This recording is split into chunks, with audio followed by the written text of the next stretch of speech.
Hello बच्चों, क्या हाल चाल, कैसी चल रही है पढ़ाई। तो आज के इस वीडियो में हम लोग सॉल्व करने वाले हैं जेई एडवांस 2022 का पेपर 2, जिसमें कि हम लोग सॉल्व कर रहे होंगे सेक्शन 2। सेक्शन 2 में हमारे पास मल्टीपल करेक्ट टाइप क्वेश्चन थे, जिसमें वन और मोर देन वन करेक्ट हो सकते हैं। तो देखो, क्वेश्चन स्क्रीन पे आएगा। सबसे पहले तुम्हें खुद से अटेम्प्ट करना है, देन ओनली सॉल्यूशन देखना है। इस तरीके से तुम ज़्यादा से ज़्यादा सीख पाओगे चीज़ों को, है ना। एंड ज़्यादा से ज़्यादा सीखना ही हमारा मेन एम है, क्योंकि तुम अगर रट्टा मार के चले गए, लेट से रट्टा मार के चले जाओगे, सेम टू सेम क्वेश्चन आने वाला है नहीं। तो अगर तुम कॉन्सेप्चुअली स्ट्रांग हो गए तो सेम टू सेम क्वेश्चन नहीं आएगा, लेकिन अगर कॉन्सेप्ट सेम रहेगा तो तुम अप्लाई कर पाओगे। इसलिए ज़्यादा फोकस करो लर्निंग पे, किस तरीके से सोचा जा रहा है, क्या क्या देखा जा रहा है क्वेश्चन में, वो सारी चीज़ें सीखो, है ना। चलो स्टार्ट करते हैं क्वेश्चन नंबर 1 से। Let P Q R S be a quadrilateral in plane where Q R is equal to 1। इतना एंगल वेंगल सब दे रखा है, अब इतना कुछ दे दिया है तो शुरू ही करते हैं डायग्राम बनाना। पी क्यू आर एस में पी क्यू आर एंगल 70 है and Q R S angle भी 70 है। दो एंगल सेम ही है, तो इस टाइप का क्वाड्रिलेटरल बन सकता है 70 डिग्री एंड लाइक दिस। कैसे बनाऊँ? Like this and like this. ठीक है। पी क्यू आर एस अच्छा लग रहा है। P Q R angle 70 degree है, क्यू आर एस एंगल भी 70 डिग्री है। क्यू आर का लेंथ गिवन है 1 unit. P Q S 15 degree है। पी क्यू एस का मतलब ये वाला एंगल, तो अब ये वाला एंगल दिया हुआ है 15 डिग्री एंड टोटल एंगल था 70 डिग्री। तो 15 + 5 20 20 55 डिग्री ये वाला हो जाएगा, है ना। Okay. And P R S is 40 degree. P R S का मतलब ये वाला, ये जो पहले 70 लिखा था हमने वो भी कट जाएगा अपना। P R S P R S is 40 degree, ये वाला 30 डिग्री है जो बचा हुआ है। ठीक है। R P S is theta. R P S is theta, theta degree. P Q is equal to alpha length. P Q को अल्फा लेंथ बोला है। P S is equal to beta length. Then the interval that contain the value of 4 alpha beta sine theta. Alpha beta sine theta में relation लाना है। ठीक है। अभी देखो, ये 30 डिग्री है एंड ये 70 डिग्री है टोटल। तो 30 + 70 कितना हो गया? 100। तो ये एंगल कितना हो जाएगा? 80 डिग्री। अच्छा। नेक्स्ट, अगर ये 55 डिग्री है एंड ये टोटल 70 डिग्री है, तो ये एंगल कितना हो जाएगा सोचो। 55 डिग्री + 70 डिग्री कितना हो रहा है? 5, 5 का 0, 5 7 5 12, 125 डिग्री।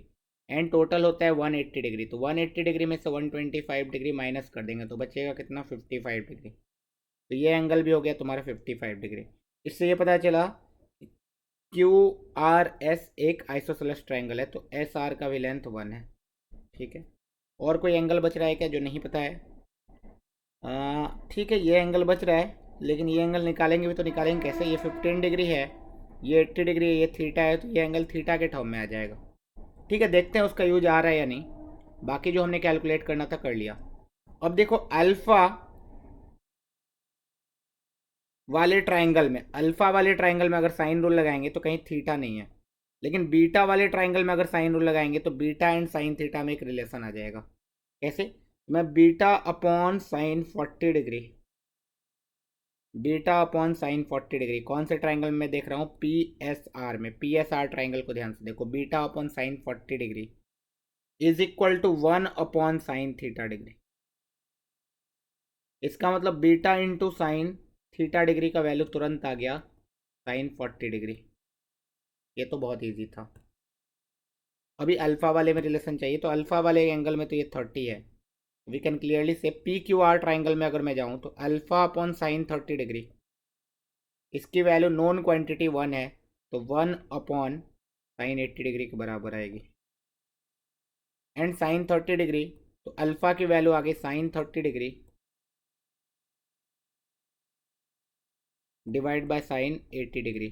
साइन 30 डिग्री इज 1/2, तो ये आ गया 1/2 साइन 80 डिग्री। ठीक है, अभी अल्फा इंटू बीटा निकाल लेते हैं। Alpha into beta into sine theta, ये कितना आने वाला है? तो 1 ऊपर उसका साइन 40 है, तो साइन 40 degree divide by 2 into sine 80 को मैं 2 इंटू साइन 40 कॉस 40 लिख सकता हूँ। एंड इन्होंने 4 पूछा है तो एक 4 मल्टीप्लाई किया, 2 2 जा 4, साइन 40 कट गया, ये तो खाली सेक 40 डिग्री बचा। अच्छा, मतलब इसकी जो वैल्यू थी वो एक्चुअल में मुझे तो डायरेक्ट एग्जैक्ट वैल्यू आ चुकी है सेक 40 डिग्री, लेकिन उन्होंने इंटरवल में पूछा है कि इसकी वैल्यू क्या क्या हो सकती है, then which interval can contain the value of. ठीक है, सेक 40 डिग्री का रेंज मुझे निकालना है, तो सेक 40 डिग्री का ग्राफ देखो। सेक का ग्राफ 0 से 90 डिग्री में ऐसा होगा, डेट इज 0 से 90 डिग्री में सेक इज इंक्रीजिंग। इसका मतलब जो 45 डिग्री पे वैल्यू आएगा, सेक 45 डिग्री नोन होता है, सेक 30 डिग्री भी नोन होता है। Sec 45 will be greater than sec 40 will be greater than sec 30। Sec 30 cos 30 कितना होता है? √3/2, तो सेक 30 हो जाएगा 2/√3। Similarly greater than sec 40 less than, ये आ जाएगा √2।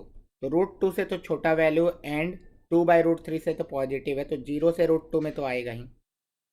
ठीक है, सिमिलरली √2 से छोटा है, डेट इज 1.414 से छोटा है, लेकिन 2/√3, 2/√3 ये 1.732, 2/1.73 1 पॉइंट समथिंग आएगा, 1 पॉइंट समथिंग से 1 पॉइंट समथिंग के बीच में है, तो 1 से 2 के बीच में तो है ही।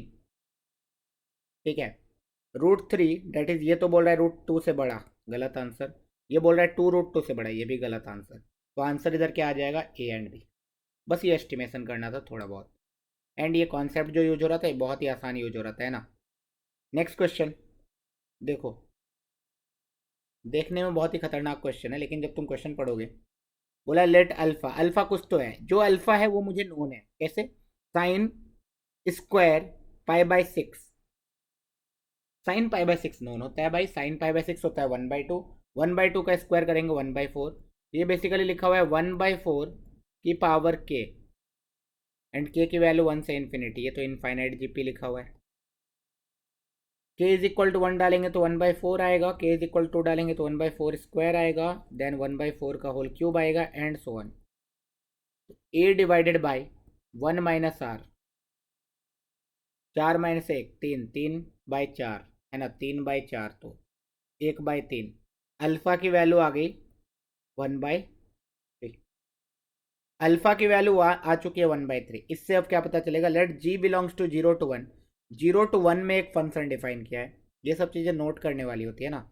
0 से 1 में सिर्फ एक फंक्शन डिफाइन किया है, to all real number, and g x जो फंक्शन उसमें अल्फा इंक्लूडेड, इसीलिए अल्फा निकालना जरूरी था। इसका मतलब जी एक्स जो फंक्शन आएगा 2 की पावर x/3 प्लस 2 की पावर 1 माइनस x/3। इसको मैं अच्छा सिंप्लीफाई कर सकता हूँ, लेकिन करने की ज़रूरत मुझे नहीं लग रही है। आगे क्वेश्चन अभी क्या करते हैं, ऑप्शन पढ़ते हैं। मेरे पास जी एक्स आ चुका है, अब ऑप्शन पढ़ते हैं, उसके हिसाब से मैं सोचता रहूँगा। बोला है minimum value, maximum value and so on. ठीक है भैया, तो मिनिमम वैल्यू मैक्सिमम वैल्यू निकालने के लिए मुझे जेड एस एक्स निकालना पड़ेगा। जेड एस एक्स एक तरीका तो इसमें ए एम जी एम भी दिख रहा है मुझे, 2 की पावर x/3 प्लस 2 की पावर 1/3 अपॉन 2 की पावर x/3 है, तो ए एम जी एम से इसका मिनिमम वैल्यू निकाला जा सकता है।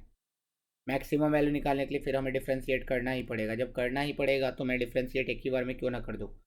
ए की पावर एक्स का डिफ्रेंशिएशन होता है ए की power x ln a, and since x की x/3 का भी डिफ्रेंशिएशन होगा तो 1/3 प्लस फिर से a की power x into ln2, then 1 minus x/3 का डिफ्रेंशिएशन आएगा -1/3। अभी इसका मतलब हो गया जेड एस एक्स की वैल्यू आ चुकी है ln2/3 which is common, and 2 की पावर x/3 माइनस 2 की पावर 1 माइनस x/3, ये तुम्हारा जेड एस एक्स आ गया।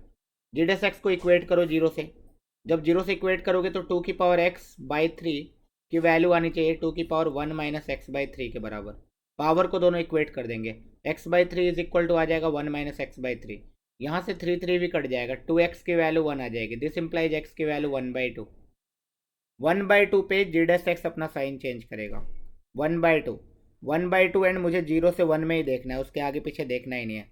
1/2 से कोई भी बड़ा नंबर लो, 1/2 से बड़ा नंबर लोगे तो क्या होगा, जैसे 0.5 है ना, 0.5 से बड़ा नंबर क्या होगा, 0.6, 0.7, 0.75, एक तरीके से 0.75 है ना, तो 3/4 ले सकते हो। जब 3/4 लोगे तो ये कितना आ जाएगा, 2 की पावर 3/4, डेट इज 2 की पावर 1/4 माइनस 2 की पावर 1 माइनस 3/4/3, 1 माइनस 3/4 इज 1/4, तो दिस इज 1/12।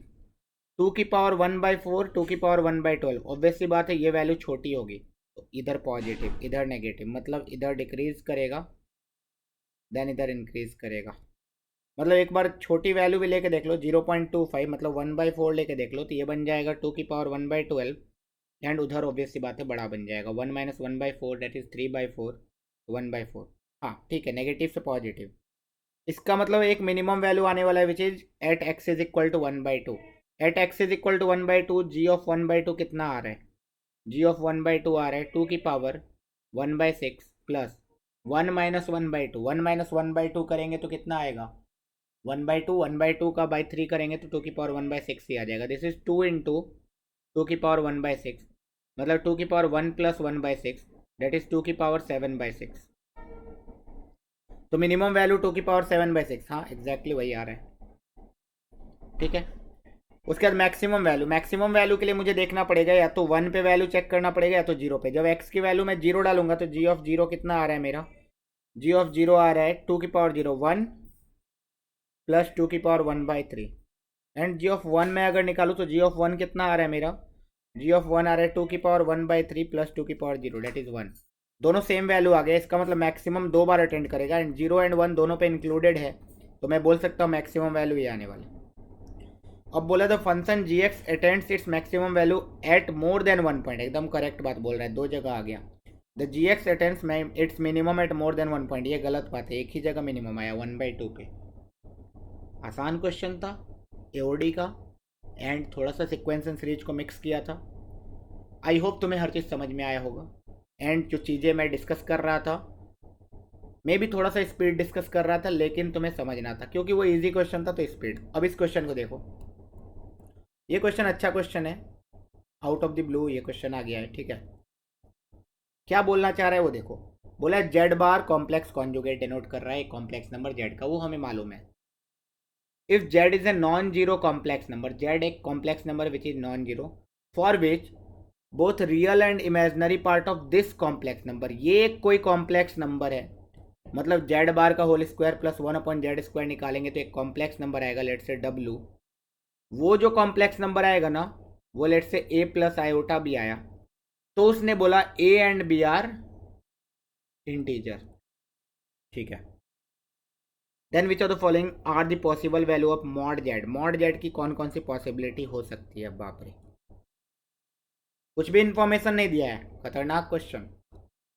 मॉड जेड में रिलेशन चाहिए, तो एक तो रिलेशन होता है z z bar is equal to mod z का होल स्क्वायर, क्या मैं ये यूज कर पा रहा हूँ, यहाँ खाली जेड बार का होल स्क्वायर है, मॉड जेड का होल स्क्वायर है, इसमें तो मैं यूज नहीं कर पाऊंगा मॉड जेड का होल स्क्वायर। अब अगर मैं जेड को एक्स प्लस आयोटा वाई मान लूँ तो भी प्रॉब्लम हो जाएगा, क्योंकि x plus iota y x minus iota y एक नीचे है उसका स्क्वायर करेंगे, फिर ऊपर वाले का स्क्वायर करेंगे, फिर एलसीएम लेंगे, फिर उसको ए एंड बी से इक्वेट करेंगे, लंबा जाएगा। तो जेड को सबसे आसान होता है जब कुछ ना समझ में आए तो ये वाला चीज़ तो ले ही लो, R is equal to E R into ई की पावर आयोटा थीटा, जेड एक ऐसा complex number which is R into ई की पावर आयोटा थीटा। यहाँ से एक चीज़ क्लियर हो गया कि आर इज मॉड जेड, तो वो पॉसिबल वैल्यू ऑफ आर पूछ रहा है, पॉसिबल वैल्यू ऑफ आर पूछ रहा है। तो अब जेड बार कितना आ जाएगा बताओ जल्दी, आर इंटू ई की पावर माइनस आयोटा थीटा। अभी पुट करो, जेड बार का स्क्वायर मतलब आर स्क्वायर इंटू ई की power -2 theta iota plus 1/z बार का स्क्वायर मतलब 1/r² इंटू नीचे आ जाएगा ई की power 2 theta iota is equal to a plus iota भी है, जहाँ पे ए और बी इंटीजर है। यहाँ से आ गया r square plus 1/r² common, and ये डायरेक्टली आ गया ई की पावर माइनस आयोटा 2 थीटा, क्योंकि ये ऊपर जाके ई की पावर माइनस आयोटा 2 थीटा बनेगा, is a plus iota b. अब देखना ध्यान से, अब मैं यहाँ अगर रियल पार्ट इक्वेट करने जाऊँ, इमेजिनरी पार्ट इक्वेट करने जाऊँ, तो कुछ फ़ायदा होने वाला है क्या?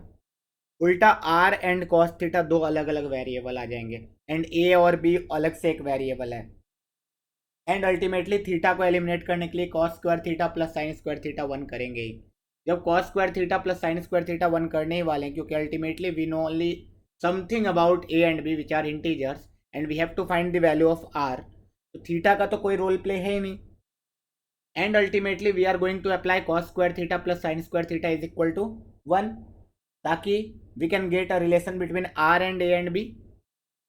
तो जब वो रिलेशन निकालना ही है एंड मुझे मॉड जेड पे कमेंट करना है इररिस्पेक्टिव ऑफ एनी थीटा, तो मैं डायरेक्टली यहीं पे मॉडुलस ले लेता हूँ।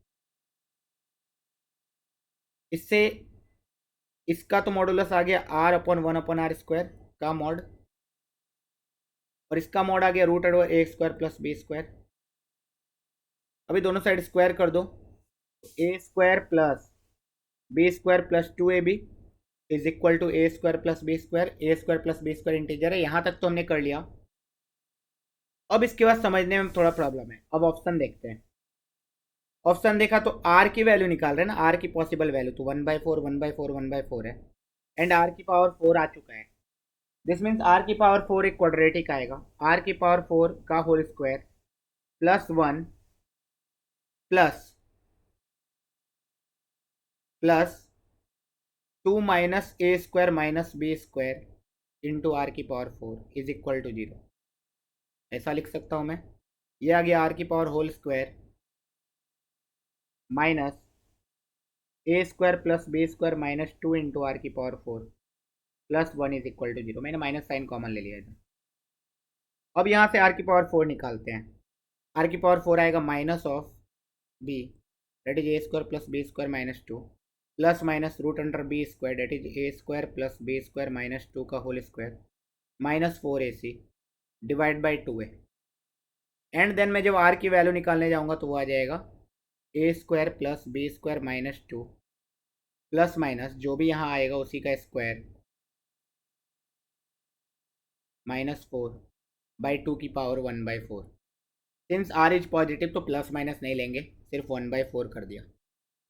ये अल्टीमेटली हमारा आंसर आया। अब मुझे ए एंड बी इंटीजर है तो आर की डिफरेंट डिफरेंट वैल्यू हो सकती है, आर की एक्चुअल में इनफाइनाइट वैल्यू पॉसिबल है। ए एंड बी में अलग अलग इंटीजर लेता जाऊं जो इसको सेटिस्फाई करेगा, एंड अलग अलग वैल्यू आता जाएगा। समझ रहे हो, खाली मुझे सेटिस्फाई करने का मतलब ये रूट के अंदर नेगेटिव नहीं होना चाहिए, और ये ओवरऑल क्वांटिटी भी नेगेटिव नहीं आना चाहिए, क्योंकि पावर 1/4 है। इनफाइनाइट वैल्यू पॉसिबल है ना एक्चुअल में, तो इसका मतलब क्या हो गया, मुझे अब ऑप्शन के थ्रू चलना पड़ेगा। अगर लेट से मैं बोलता हूँ ए ऑप्शन सही है, तो अगर मैं देखूँ तो वहाँ 43 लिखा हुआ है रूट के बाहर, इसका मतलब इसको मैं 43 से इक्वेट करूँ, तो इसका मतलब मैं ये बोलना चाह रहा हूँ a² plus b² minus 2 is 43। तो रूट के अंदर आ जाएगा 43 का होल स्क्वायर माइनस 4। अब 43 का होल स्क्वायर निकालो भैया, 43 इंटू 43 करो, 3 3 जा 9,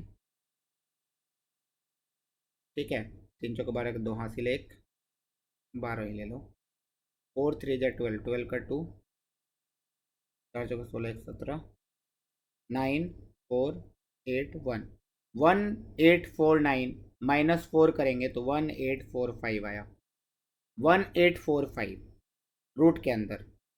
तो यहाँ आया है 3 को अंदर ले जाएंगे तो 9 इंटू 205 करो, 9 5 45 45 5 हासिल 4 9 9 18, 1845 ही आ रहा है। वाह, पूरा सिस्टम फिट बैठ गया, एग्जैक्टली वही वैल्यू आ गया। इसका मतलब ए ऑप्शन अपना सही हो गया। आगे बढ़ो, बी ऑप्शन के लिए अब देखो थोड़ा सा फंसाया, नीचे 4 है, नीचे 4 है मतलब जो आंसर है उसमें ऊपर नीचे 2 मल्टीप्लाई करना पड़ेगा, 2 2 जा 4 2 2। अब सोचो मतलब यहाँ जो आगे एक नंबर है वो 2 का मल्टीपल होना चाहिए, इज इट पॉसिबल? आगे जो नंबर है वो तो 7 है, 2 का मल्टीपल नहीं है। आगे जो नंबर 9 है ये भी 2 का मल्टीपल नहीं है, तो बी एंड सी कट गया। डी के लिए 3 से मल्टीप्लाई करना पड़ेगा, अब ये 6 बनता है, यहाँ 3, यहाँ 3। ये जो आगे नंबर है वो 3 का मल्टीपल होना चाहिए, 7 3 का मल्टीपल नहीं, मतलब ये भी ऑप्शन कट गया। मतलब सिर्फ और सिर्फ एक ही ऑप्शन करेक्ट है, ऑप्शन नंबर ए। वन और मोर देन करेक्ट टाइप का क्वेश्चन था, एक ही ऑप्शन सही है। इस क्वेश्चन को रेट किया जा सकता है moderate to tough, moderate to tough, ठीक है। मॉडरेट टू टफ क्वेश्चन था, थोड़ा अजीब टाइप का क्वेश्चन था, एंड बच्चों को थोड़ा ऐसा क्लिक नहीं होता, उन्हें पता नहीं चलता है कि ए एंड बी में ऐसा क्या अज्यूम कर लो, कैसे पता चलेगा मुझे, ये सारी चीज़ें। अगर तुमने ये अज्यूम भी कर लिया, उसके बाद जो तुम्हारे पास खतरनाक एक्सप्रेशन आने शुरू होंगे, इसके आगे तुम्हें डर लगेगा, क्या मैं इसको सॉल्व करूँ, इसको सॉल्व करूँगा क्वाड्रेटिक बनेगा, ऐसा रूट आ जाएगा, ये रूट से मैं क्या करूँगा, नहीं करूँगा, ये सारी चीज़ें है ना। एग्जाम का माहौल जो होता है वो बहुत अलग होता है, तो ये सारी चीज़ें इस टाइप का गंदा आना शुरू हो जाएगा ना, तुम्हें डर हो जाएगा, तुम्हें लगेगा पता नहीं यार क्या आंसर आ रहा है, समझ में ही नहीं आ रहा है। यहाँ तक पहुँच भी जाओगे ना तो बहुत बच्चे यहाँ के बाद छोड़ देंगे, ठीक है। तो ये समझना बहुत जरूरी था, एंड ये इंपॉर्टेंट क्वेश्चन था, अच्छा क्वेश्चन था, इसको समझो एंड याद रखो।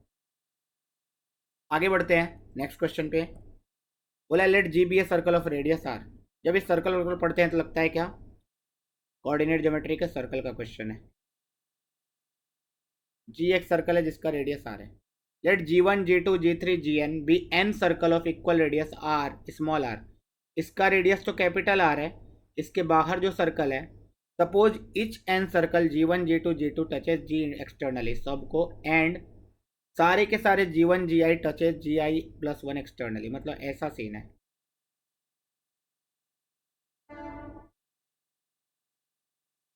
ऐसे करके बहुत सारे सर्कल है, ठीक है।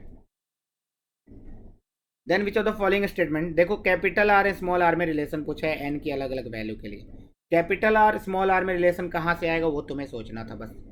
अच्छा, सिंस ये सर्कल टच कर रहा है एक दूसरे को, तो ये सेंटर देखो, ये सेंटर देखो, ये सेंटर देखो, ये सेंटर देखो, G1 G2 G3 Gn का, तो ये सारे सेंटर एक रेगुलर पॉलीगन बना रहे हैं, है ना। अब रेगुलर पॉलीगन में अगर ये देखा जाए सिर्फ ये, सिंस एन सर्कल है टोटल, तो कितने यहाँ पे एंगल बनेंगे, तुम बोलोगे 2π/n। अगर मैं एक छोटे से ट्राइंगल लेट से ओ ए बी को बाहर निकालता हूं ताकि एनालाइज करना आसान हो, O A B, O A and O B का लेंथ सेम होगा, एंड वो जो लेंथ होगा वो capital R plus small R के बराबर आएगा। ये आर था और ये स्मॉल आर था। अच्छा, ए बी का जो लेंथ होगा small r plus small r 2r के बराबर आएगा, एंड ये भी small r plus capital r के बराबर आएगा, एंड ये जो एंगल आएगा वो आएगा 2π/n के बराबर। अब n के डिफरेंट डिफरेंट वैल्यू में r and small r and capital r में रिलेशन है, तो इस ट्राइंगल में आइसोसेलेस ट्राइंगल है, तो यहाँ से मैं अगर परपेंडिकुलर ड्रॉप करूँ, ये तो ट्रिग्नोमेट्री में पढ़ाया जाता है डायरेक्टली, ओम, लेट से ओम अगर मैं परपेंडिकुलर ड्रॉप करूँ तो ये π/n एंगल आ जाएगा, ये भी π/n एंगल आ जाएगा, एंड ये बाइसेक्ट करेगा तो ये r होगा। इस ट्राइंगल में देखो ये थीटा है, ये परपेंडिकुलर है, ये हाइपोटेन्यूज है, तो साइन थीटा से काम बन जाएगा, साइन π/n की value perpendicular upon r plus R आ जाएगा। इसका मतलब capital R plus R upon small are की वैल्यू कॉसेक π/n आ जाएगी। इससे ये पता चला कैपिटल आर अपॉन आर की वैल्यू कॉसेक π/n -1 हो जाएगी। अब हम कंपेयर कर सकते हैं स्मॉल आर कैपिटल आर में।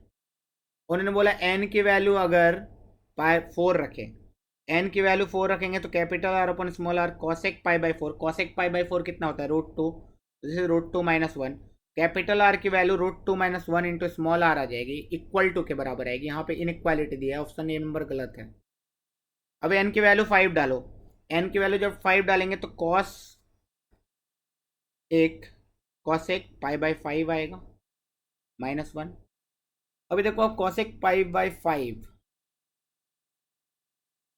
अब स्मॉल आर कैपिटल में डायरेक्ट रिलेशन है।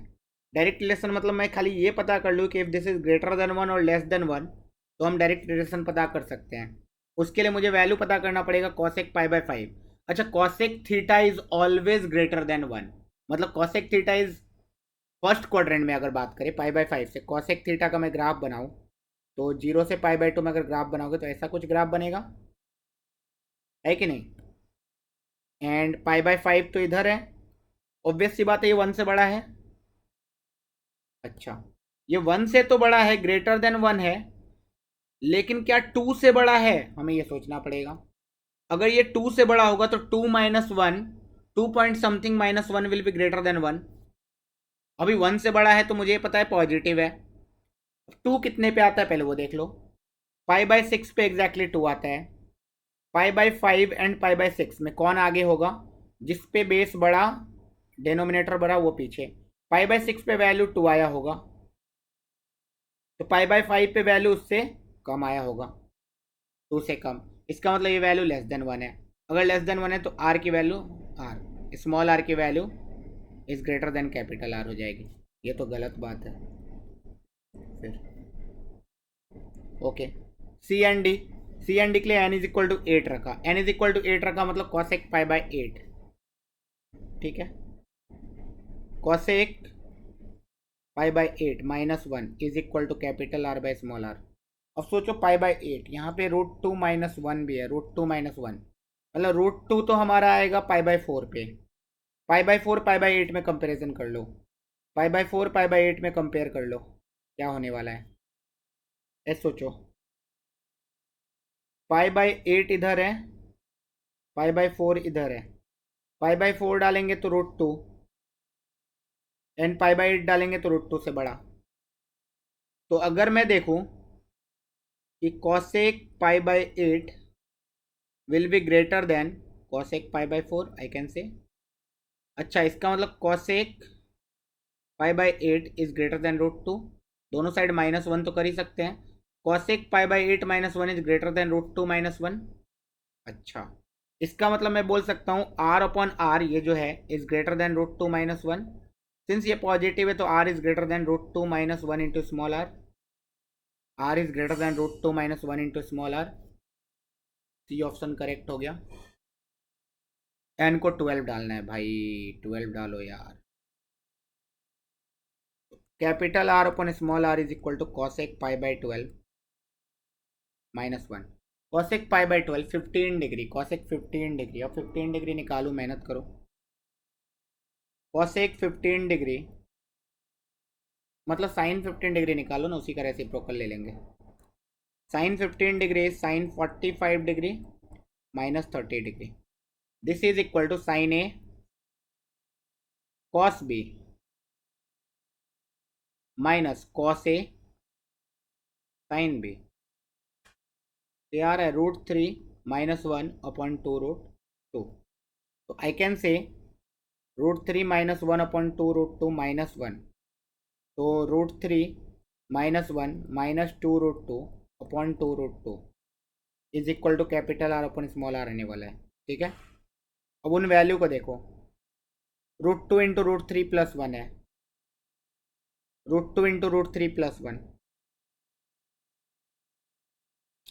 मतलब 2√2, √2 किस में मालूम मल्टीप्लाइड, स्मॉल आर में ना।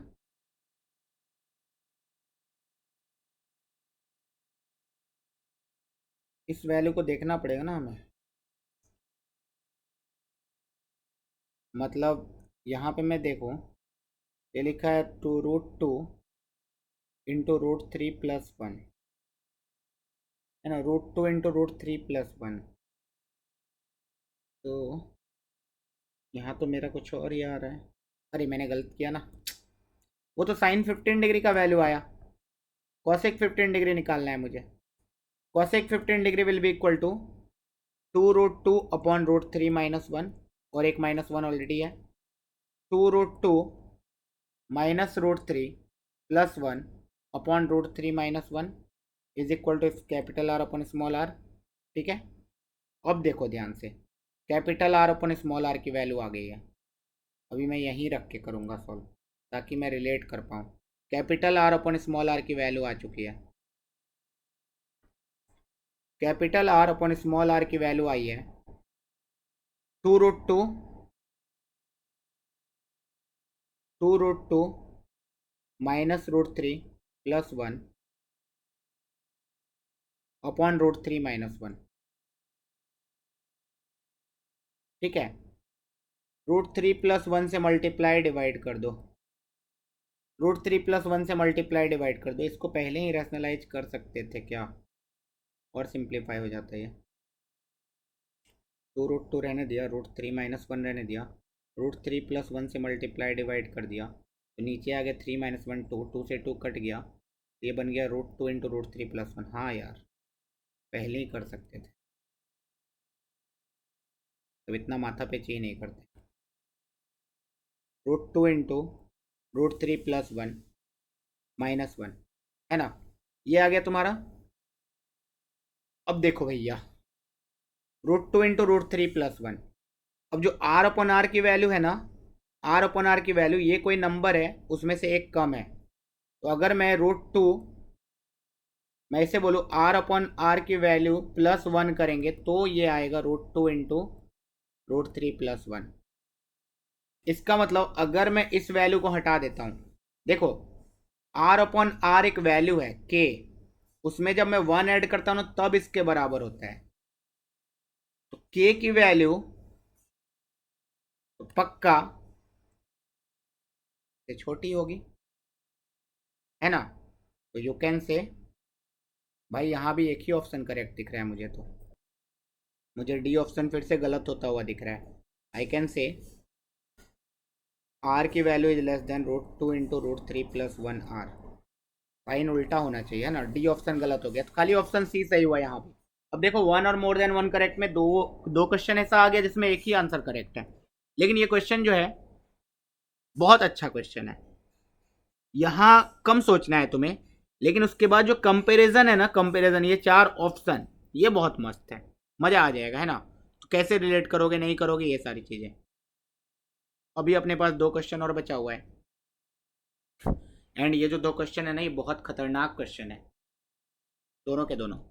13th वाला थोड़ा इजी है अगर किसी को पकड़ में आ गया तो, क्योंकि ये पकड़ में जल्दी आता नहीं है, क्या लिखा हुआ है नहीं लिखा हुआ है। देखो 3 वेक्टर है अपने पास ए बी सी, जिसमें ए के बारे में सब कुछ मालूम है, बी के बारे में एक मालूम है, B2 B3 नहीं मालूम है, सी के बारे में तो कुछ नहीं आता है, लेकिन एक कंडीशन दे दिया, B2 B3 की वैल्यू पक्का पॉजिटिव है, ठीक है, B2 B3 की वैल्यू पॉजिटिव है, A.B जीरो है, A.B अगर जीरो करेंगे 3 + B2 - B3 जीरो आ जाएगा। इससे एक चीज़ पता चलेगा कि B3 - B2 की वैल्यू 3 है, ठीक है, B3 - B2 की वैल्यू 3 है, ओके। एक इन्फॉर्मेशन तो आ गया इससे। देन एक मैट्रिक्स में कुछ तो गिवन है, this into this is equal to this, then which of the following A.C B.C mod B mod C, mod B के बारे में पूछा है, एंड mod B अगर मैं कैलकुलेट करूंगा तो आ जाएगा 1 + B2² + B3² का √अंडर। जब B2² B3² में चाहिए मुझे रिलेशन एंड इनइक्वालिटी चाहिए, एंड B2 B3 पॉजिटिव बोला है, तो यहीं से तो आ जाएगा वो, दोनों साइड स्क्वायर करो, B3² + B2² - 2 B2 B3 is equal to 9।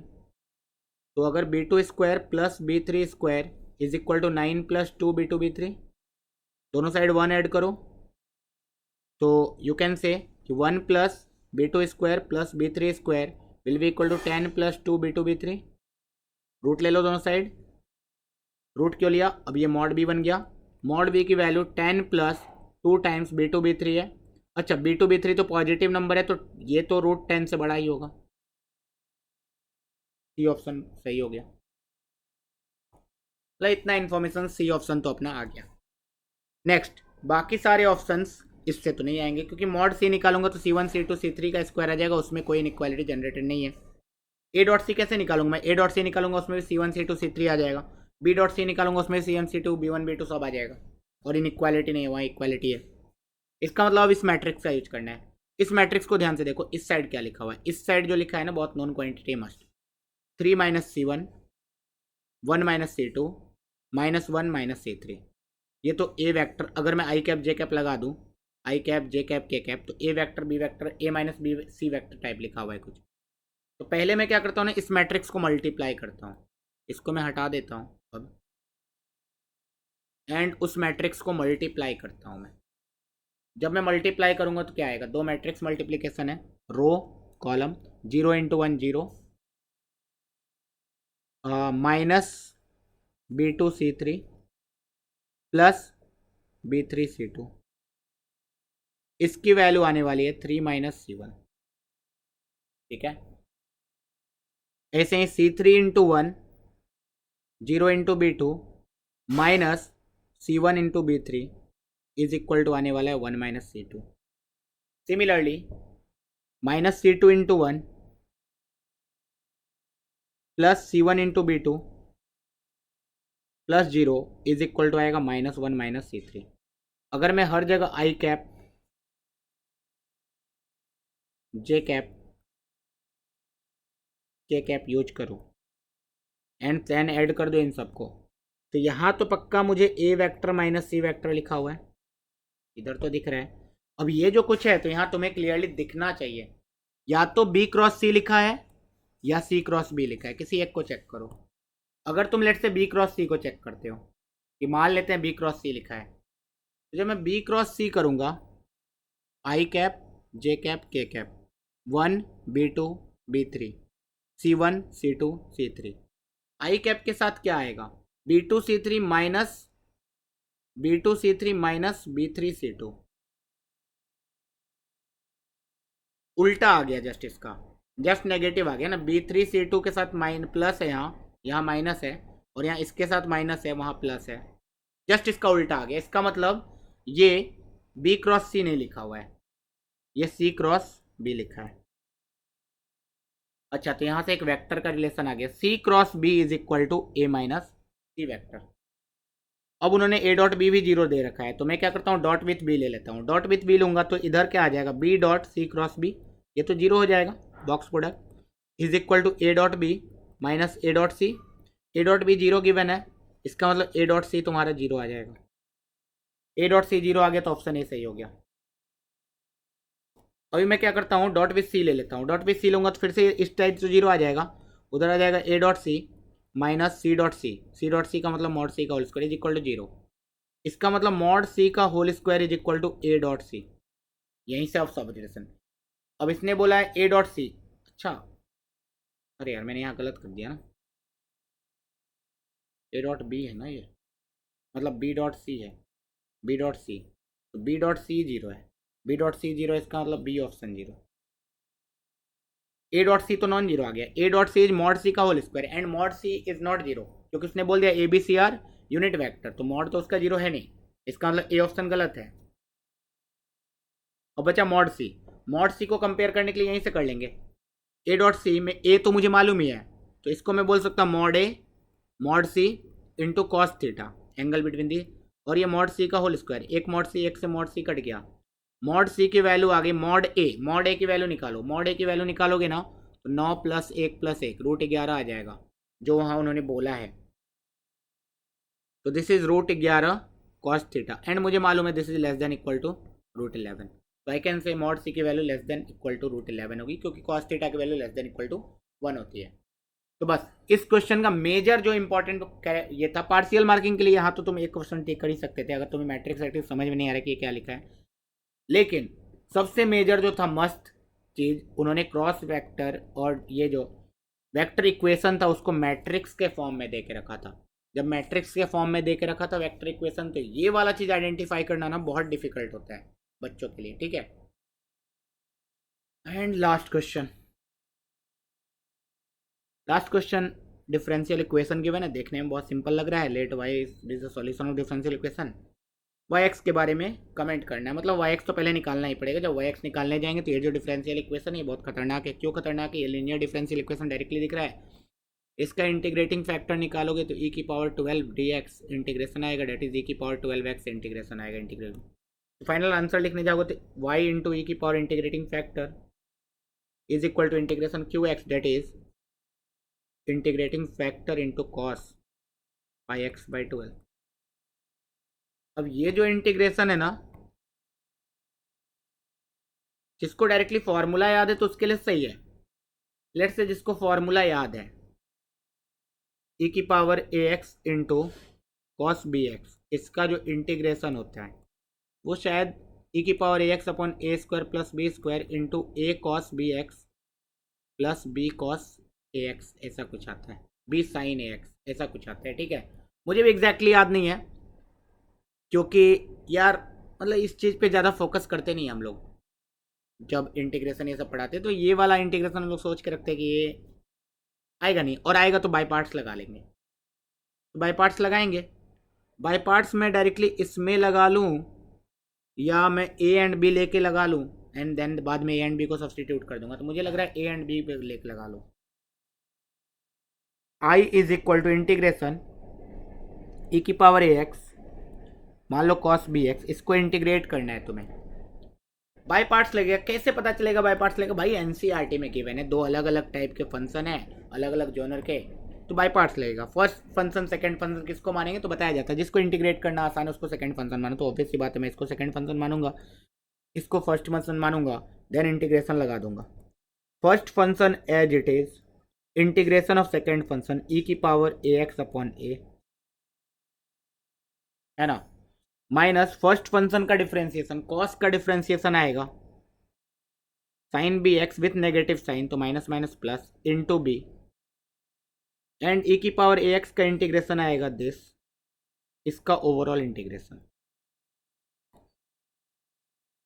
तुम्हारे पास बन जाएगा I is equal to e की power a x into cos b x, e की power a x into cos b x upon a, plus b upon a into इसका फिर से integration, इसका फिर से इंटीग्रेशन मतलब इसको सेकंड मानेंगे, और ये फिर से फर्स्ट फंक्शन है, तो फर्स्ट फंक्शन है एज इट इज, मैं इसको बी बाई ए को बाहर ही रखता हूँ, देन ब्रैकेट के अंदर इंटीग्रेट करूँगा, फिर से first function as it is, that is sine b x as it is into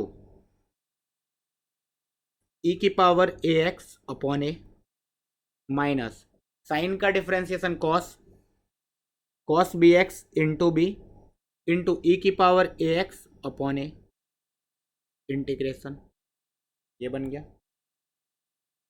आई की वैल्यू क्या आ गई? ई की power a x into cos b x upon a, plus b upon a square into ई की power a x into sine b x, minus b square upon a square into ये I ही है। तो इसका मतलब I 1 plus b square upon a square is equal to, इधर a square LCM ले लेंगे तो ये बन जाएगा ई की power a x into a into cos b x plus b into ई की power a x into sine b x. Ultimately a square इधर भी एलसीएम लेंगे, कट जाएगा I into a square plus b square, and इधर e की power a x में common निकाल लूँ, ये बन जाएगा a into cos b x plus b into sine b x,